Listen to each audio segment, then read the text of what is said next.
Mike Ditka Show. It's a new season for the Chicago Bears and Mike's debut as a head coach in the National Football League. Jeannie will be getting questions from members of the audience, and our special guest tonight is Bears defensive coordinator Buddy Ryan.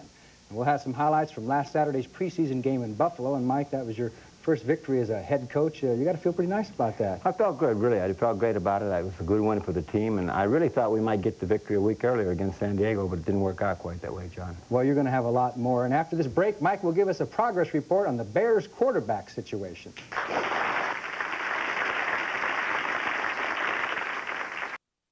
To the Mike Ditka Show, to you viewers, and of course our live audience. And Mike, the big question everybody is wondering about is the quarterback situation. You have three men vying for the job, and you said this week that right now Bob Avellini has the edge. Is that an accurate quote? Well, I think it's pretty accurate. He's throwing the ball, and he seems to have a real good grasp of what we're trying to do offensively. He's handled himself very well in both games, and also he's handled himself tremendously well in practice, which I think is very important to his teammates. If you had to have a starting quarterback for the first league game now, are you saying that it would be Bob Avellini? Well, I'd rather not say that, but you're saying it. Okay. Mike, we've got some tape of Bob. He had a couple of touchdown passes. He had a good one to Emory Moorhead earlier in the Buffalo game. Let's take a look at the highlights. But this was your two tight end situation. Worked out well. Right, we call it Jayhawk. We were really trying to throw the ball into Robin Earl, who ran a pretty good route, and it just so happens that Bob read the defense perfectly. He had a linebacker man-to-man on the backside, and he hit Emory with it. And you have, I know, being a former tight end, you like to establish that tight end position. It hasn't been one here since you were. But it's not so much that, John, as the fact that defenses today dictate that you have to throw the ball to the tight end and backs. You know, it'd be nice to say we're going to go out and throw it to the wide receivers like they threw it to you 93 times in 63, but you can't do that anymore. Why defenses not? are better. Okay, well, I'll tell you what, we're going to take a look at another touchdown pass from Bob Avellini because it's from the shotgun. Do you think the shotgun is more advantageous to a slower quarterback like Avellini? I really believe it helps Bob tremendously. I think it eliminates that time he has to get back to the drop back, and he reads the defense. Now, here he did a great job, but really, Brian Bashnell ran the pattern as well as it could be run. You know, we only had about, what, 10, 15 yards, and he squeezes in there. Just a great route. Now, you can see Avellini has a good field of view there from that shotgun. Of course, Tom Landry uses it a lot, but he uses it mostly on a lot of third down situations. You plan to use the shotgun on first down sometimes. Some I think you ought to tease with a little bit. I want to find out what people are going to do against the shotgun on first down when they don't have their best personnel, and I'm sure they'll play a lot of zone against it, so we're still going to have to find the holes. Okay, let's go to another quarterback, Vince Evans. Now, he's the incumbent. He's probably the fastest, probably has the strongest arm. We have some, he loves to run, and when he does run, he usually is going to run, which can be sometimes a disadvantage when you like to see a quarterback throw on the run. Now, here's a play here. What do you like best about Vince? Well, right now, I tell you, Vince has had a great week of work, and I think he's picking up things and seeing things better than he has earlier in the month. But as far as his physical ability is concerned, John, there's very few, if anybody in the league, who has the physical talent Vince has. I think he just has to get a little more comfortable with what we're doing out there, and once he does, I think he's really going to turn it loose. He takes a little bit more time also in calling the plays. A little bit, yes, but a lot of that can be alleviated if I get the play in there on time, early. Okay, now tonight, Mr. McMahon is going to be the starting quarterback, and you said that he's going to play for at least a half. Is that correct? Yes, Jim will start and he'll play the first half, and that's it. He won't play in the second half at all. What do you like about him best? Well, Jim's a pure thrower, and he's, he's a pretty gutty kid. I made a statement earlier in the week that he took 3 hits in the first 2 games, and they were 3 of the hardest hits I've seen any quarterback take, and the kid bounces off the ground, so he's also tough. Let's take a look at him in that San Diego game when he came in and threw a couple of nice passes. This one here, I think, was to Ellebrock, but he really comes from a pro-style offense, too. That helps. We don't have the right play for the defense, and he just made the adjustment and hit the open receiver, John. There was nothing that was called that was spectacular. We had a tight end, and we were trying to run our 17 pass, and Jim decided to come off of it. He got squirmed out of the pocket a little bit, and then he hit Tim, who made a great catch. You know, what I like about him is the fact that when he moves, he adjusts in the pocket well. He doesn't, take off and run. He'll adjust in the pocket and still look for his receiver. He sees everything. He has a great knack of picking up the alternate receiver out there, and it's, it's a talent that a lot of people don't have. He operates a lot like Montana does, really.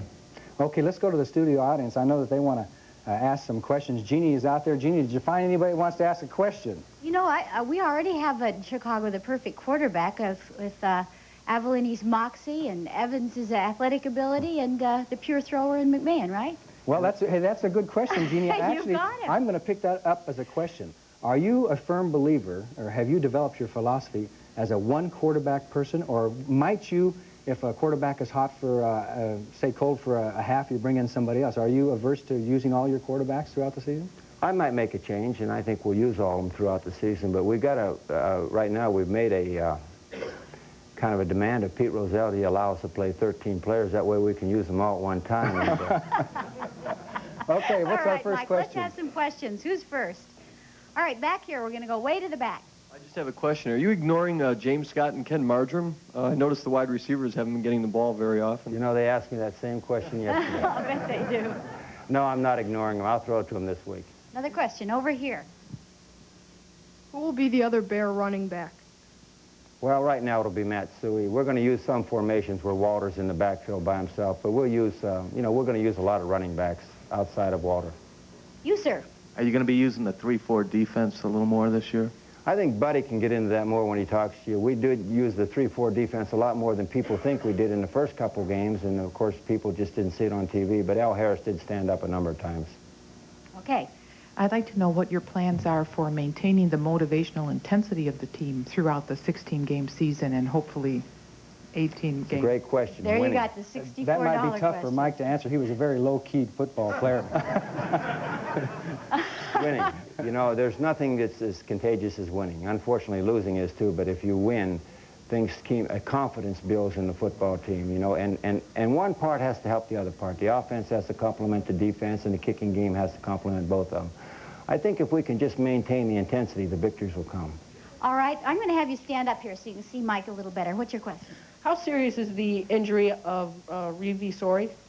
Well, it's not a real serious injury, except that it's going to put him out for 4 or 5 weeks and maybe a little longer, because he had a operation to remove an abscess that formed in his between his larynx and his esophagus after he was struck in the neck. He was kicked in the neck, and he had a deep, kind of a short tear in his voice box. So Reeve can't talk and he can't eat, so he's going to come out of the hospital on Saturday. He's going to be weak for a while. He's not going to mind not eating, but not talking's going to kill Reeve. Okay.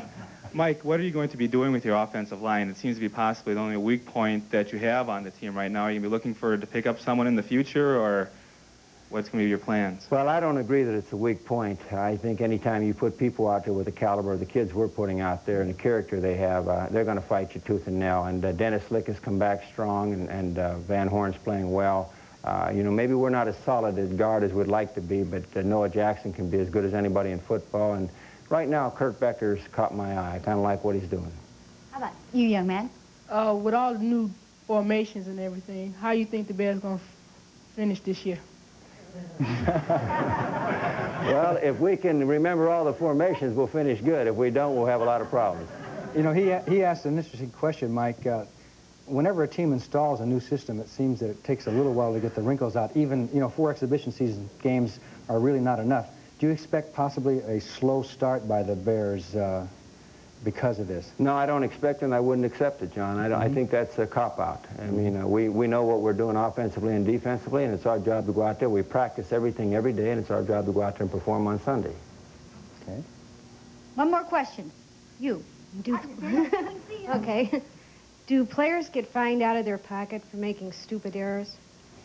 Well, Hey, now there's an idea. we have no stupid players, but we do make some mistakes at times, and they don't get fined for making mistakes on a football field. They do get fined for being late for meetings or missing doctor's appointments or missing curfew or things like that, but not for missing an assignment on the field. Okay, one more quick question over here behind you, Coach. Do you think this year will be a successful year as far as passing is concerned, to protect your running backs and running plays? We're going to throw the football. I'm not going to be a coach that's going to sit in and say, well, I'm going to run the football 60 times and then, you know, pass it 40 or 60, 40%. We're going to do what we have to do to beat the defense. And if it takes passing to do it, then we'll pass. Mike, I have a question. You've been a head coach not for very long, a couple of games. Has it been what you expected, or what has come up to you that maybe you didn't anticipate as a head coach? Well, I think things come up every day, you know, that when you realize the final say is yours. But I didn't come into the job with a lot of expectations, John. I came in with a lot of anticipation about what I wanted to do. Nothing scared me about the job. I realized I was coming to a football team. I think that's it's got a lot of talent. It really has a lot of talent. I was fortunate. I inherited a good staff, and I'm glad I have them. And they're doing a great job of coaching for us, and I think they've brought some of our young people along tremendously fast. Okay, Mike, we'll be back with the Mike Ditka Show right after these messages.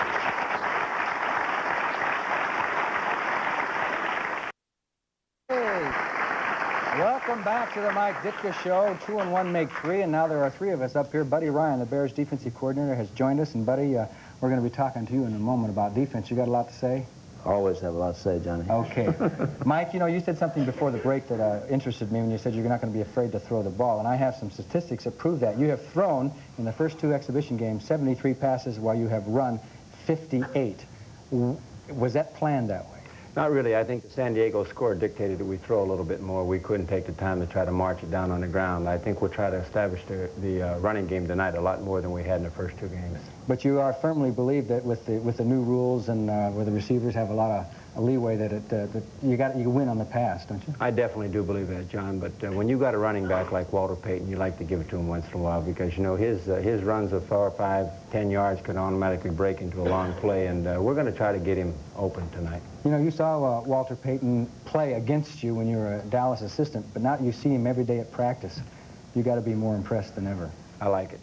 You like it? I like it. What about Calvin Thomas? We have some videotape of Calvin from Illinois. He's kind of a sleeper and doing real well. Really is. He's come a long way. He's caught the coach's eye, and he caught it with good, hard football. This run is not indicative of what he can do at all. He gets stacked up there pretty good. It was a short yardage play. But he has a lot more mobility than people thought he had. His one drawback was that he didn't catch the ball very well, but Calvin's worked tremendously hard after practice, and he's catching the ball very well now. No, he wasn't he a free agent? Yes, he was, a free agent. Why wasn't he down there? Because he was hidden in Mike White's offense down there? I think so. Mike throws the ball so much down there, so wide open, and they really don't throw it to the back. Didn't throw it to Calvin that much, and I think that's probably why people didn't realize he could play and run and block like he does. You know, one thing that you've already picked up on is that Bob Parsons not only punts well, but he can throw a pass off punt formation. We have some videotape of that last week against Buffalo. I think he's 12 of 14 over his career. Well, this is all Steve Kazar, our special teams coach. He saw it in the movies. He showed it to me. We looked at it. He said, if I get the chance, I said, so when that situation comes up, I said, put the hot call on. If they give it to us, throw it. And that's Parsons' option. Right. And Bashnagel made a nice Makes a good catch. play. He really does. Now, the only bad thing, Chris was supposed to go outside on it, and he would have had those 2 guys out of there, and he would have ran a long way, but Chris was so anxious to make a block, he came inside. I see. Who else on offense do you like that's been doing real well at camp and has a good shot? Well, you know, John, I think everybody's worked so hard, and I think they've responded to the team concept, and that's the important thing. You know, we have a lineman, Jerry Durger's played exceptionally well. He played way beyond what a rookie would play, and you know, that's impressive to see him come in and help in the offensive line like he has. Dennis Gentry, too. Dennis Gentry is a football player, and he's going to get better and better once he starts understanding the plays. Might you ever use Payton and Little Gentry in the same backfield at any time? We might. We might, huh? Don't want to let too much out of the box. Okay, now, Buddy Ryan, he always lets it out of the box because you never know what's going to come. Buddy, you're famous for having 61 defenses and all kinds of confusion to confuse the offense. Is that going to be your same philosophy on defense this year? Well, of course, Mike's the boss, and he'll dictate what we do, but, I mean, we feel like that offensively and defensively, we have to mix things up and give people a different picture quite often. I noticed from the San Diego game to the Buffalo game, you brought in a lot of new wrinkles, didn't you? Well, at least new wrinkles for this season. Well, the thing that happened is we went into San Diego going to try to play a base front and base coverage, and you can't do that against San Diego, as you saw, and we knew when we went out there. But we'll be one of the best football teams in the National Football League at the end of the year. Well, you're going to put Harris, you're going to install a little bit of the 3-4 defense, and Harris is the key guy. And I was going to ask you to go up to the blackboard and show us where Al Harris plays and what you're going to do with him as one of your new defenses this year, okay? Well, you know, we've used a 3-man line every year we've been here, but at different degrees, depending on, we believe in doing the whatever it takes to win. If the 3-man line's the answer, that's what we'll do. All we do is move Soupy Campbell back inside and move Al out and move Big Rook Hampton over the to the right defensive end, and you have the three-man line. Of course, the big learning process falls on Campbell. He has to be able to play Will, Mike, and Mo, as we call them. Can you speak English? Well, that's what we call it. It's the middle linebacker. So, in other words, from this position, Al will go into some coverages just like he does on our 46. He'll also blitz and be a rusher, and it'll create more mental problems for the offense. Okay. Well, will he be up? Will a key for the viewer, if he's up in an up position, that means he's going to be the linebacker and drop off? Well, that means he's a linebacker, but he might blitz. He might blitz from that spot. He may go from that position, or he might drop off and play 5 or 6 coverages. He's fast enough to play in the pass coverage. Oh, just like he was in the 46 for years. Okay, we've got a play with Al Harris making a tackle here and jolting the ball loose on a fumble. Let's take a look at it as Harris, number 90, will come from the left of your screen. Right there, 90 comes in and forces the fumble. That's great. We love that. He did that out of a 4-man line, but he can do the same thing if you stand him up and bring him. So he's a great football player, a great athlete, and a great kid. How do you size up the Central Division? Personnel-wise? Yeah, I mean, if you have to, the Bears have to beat somebody out. As you're looking at Al Harris, who do you think it's going to be as you anticipate the offenses of the other teams? Well, I think Detroit has the best personnel in the league, and I think Tampa Bay is second. So we have to beat both those people. Okay, Jeannie, I hope she's out there in the audience. Jeannie, let's get some more questions. I can explain to these people one thing about Buddy. He forgot one player's name, but that's because he doesn't call them by their names. He calls them by their numbers, right? Okay, non-discriminatory. Okay, sir, you. We've been told for the last few years that intelligence has been a criteria for selecting players in the draft. And I was wondering how that ranks in terms of your priorities, and secondly, how have those players done learning the new system that you've installed? Well, the first priority I'd have is character before intelligence. But you can't have dumb football players either, and there is no such thing. They all go to college, but some have a ability to learn our system a little better. And that's why we have coaches. We're supposed to be able to coach them somewhat, too. They got to learn. Okay. Buddy Ryan, is Dan Hampton going to be able to get a lot of sacks this year? That's 99. I know the big... I referred to him as a big rook, and that's what we called him for years, and he'll always be. But he is one of the great down linemen in this league, and he'll dominate the game at tackle as well as in, maybe even more so. At first, he didn't like the idea of moving the tackle. Now he says he's happy with it. Well, he saw it's closer to the quarterback, a straight line. Some people call him Danimal. Your question. For Coach Mike, follow up to his question. How long do you think it'll take your team to digest, the offense you're trying to institute, and how long do you think it'll take your team to win the NFC Central Division? Well, I don't want to make any predictions, but as far as digesting what we put in, they've already done that to a great degree. We probably have about 3/4 of what we'll totally put in right now, and then we'll make some adjustments off of that. They've handled it very well, really. Our problem hasn't been the fact that we've not known what we were doing. We've had 19 penalties in 2 games. And at that rate, we'd have 160 over 16 games. You can't win very many doing that. Next question. Oh, yes, my question is for Buddy Ryan. What is the status on linebacker Jerry Muckestern? Jerry will play a quarter with the first unit this week, and I think there'll be a big challenge there between Otis Wilson and Jerry. Both of them are fine football players, and Otis particularly has been playing real well this exhibition season. And I think Jerry will challenge him, though, and that's a good position to be in, to have 2 good ones, Sure is. Quick question. Okay, Coach Ditka, you played for George Halas. You coached with Tom Landry. What one thing have you learned from both of them? Well, they're both great coaches, and I think greatness takes a lot of forms. In Coach Halas, he was a very intense man, and he was a great motivator. Coach Landry motivates through results. But yet, I think of all the people I've ever met, Coach Landry probably was the fairest man I've ever met. I think fairness and consistency are great qualities to have. Mike, as you think back now, you've got the job and everything has worked out well, but you didn't leave the Bears on the best of terms with George Halas. Are you surprised that at the turn of events in history that you ended up as head coach of the Bears? No, I really believe the good Lord put us where he wants us, and I think that's why I'm here. But, John, my relationship with Mr. Halas was fine years ago because that was all remedy. When I first left here, maybe it was a little tense, But I think that was because I was very young and immature at that time. I think I've learned to be a little wiser. Okay, we'll be back with the Mike Ditka Show in just a moment. That was good. Mike, will we see any improvement in the 2-minute offense? Well, we hope so. We just hope we don't have to use it that much. But we will improve it, yes. Over here, quick.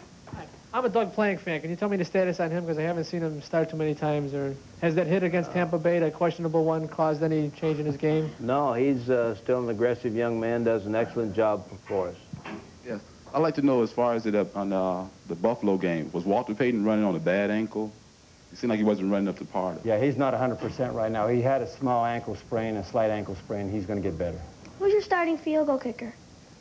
We've got 2 of them right now, Bob Thomas, John Rivetto. Need that 13th player. I was wondering what Jim McMahon has to do to be the starting quarterback this season. Play real well. Okay, we're out of time. It just seemed to go so fast. I want to thank you for watching and the audience for coming. Mike, Buddy did a great job, and be sure to stay tuned for the Chicago Bears and the St. Louis Cardinals. That's it for the first Mike Ditka Show.